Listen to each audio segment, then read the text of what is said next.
Hi, my name is Ronnie Nall. I am an EDM 310 student at the University of South Alabama. Today, I'm here with Heather Bowman, who is a reading teacher at J. Larry Newton School through grades K through 6. And today we are going to talk about technology in the classrooms. My first question to you is, what technology is available to you? Well, our school has iPads for children in kindergarten through sixth grade. iPads for kindergarten through second grade, and then they have small sets of iPads for 3 through 6. But every child has an iPad, K2, and that's that one-to-one technology initiative. And then in our upper grades, of grades 3 through 6, they have MacBooks, and every child is issued a MacBook. And the children 4 through 6 take them home for homework use. So they'll use like Moodle and which is just like a site for the teacher so that they can manage assignments, and they can put links in there, and it's a tool for parents as well, so that the parents can see what the children are learning and help them with homework. Let's see, what other technology? So that's just the hardware. Teachers have Promethean boards in their classrooms. Teachers have sound systems, so that that every child can hear them clearly in the classroom, and I think that's called the Red Cat. We also have a production studio, and there's a Tandberg in there so that children can do virtual field trips. So there's a lot of different technology. And then we have just a wealth of resources as far as software and school subscriptions to like Big Universe, which is a collection of ebooks and things like that. So lots of different technology. Yeah.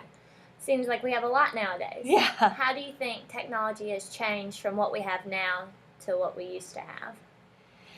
Well, before it was paper pencil. Children were, as far as writing, they were able to publish with, paper and pencil, and that was sort of it. And we might have a fancy publishing, but now we have so many ways to publish student writing. Children can blog. I think technology has made, as far as writing, it's made it more real world. And then as far as just information available to children, it's amazing. I do think our students now have to learn how to be consumers of information rather than and how to research information, and how to know when resources are reliable and credible, and how to really navigate all of the information that's available to them. Because in the past it was, here, this is your book, this is your textbook, and this is it. And they would have to learn how to read and comprehend, but now there's so much information, but children really have to know how to focus in and narrow their attention and their focus. And so that it has shifted. I think the exciting thing is that there are just so many resources available to teacher, and they can make learning engaging and interesting. And but teachers also have to have a narrowed, focus. So there's a lot of management that has to go into it, and teachers also have to know the difference, or have to know when to use technology and when not to use it, because many teachers say lids down, and now this is the time when we're going to communicate and we're going to talk. Right. So I think that's a great,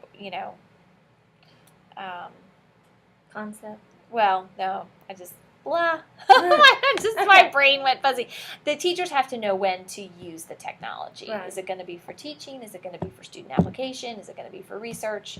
And they need to keep all of that in mind. Okay. Well, my final question is, with all the MacBooks or iPads that they have, do you think that the technology is more of a distraction than helping them learn? That's a good question. Because I still think there is time for real books, and for children who are easily distracted. Sometimes the technology and websites the teachers have to definitely set parameters for children who have maybe ADD or that kind of thing. But all that research shows that you have to not get distracted by email, and when you go on the web to search for one thing, we often get off on a tangent and we're looking for something else, and then all of a sudden our task that was going to take us 5 minutes has become 30. So I think teachers have to be really thoughtful and help children learn how to use computers and not get distracted. But it's here. We have to learn how to manage it. So I think, yes, technology can easily distract children and can get teachers distracted from what we're doing. So I think we have to use technology in a very focused kind of way. All right. Well, thank you so much for talking with me today about You're technology. welcome. You're welcome.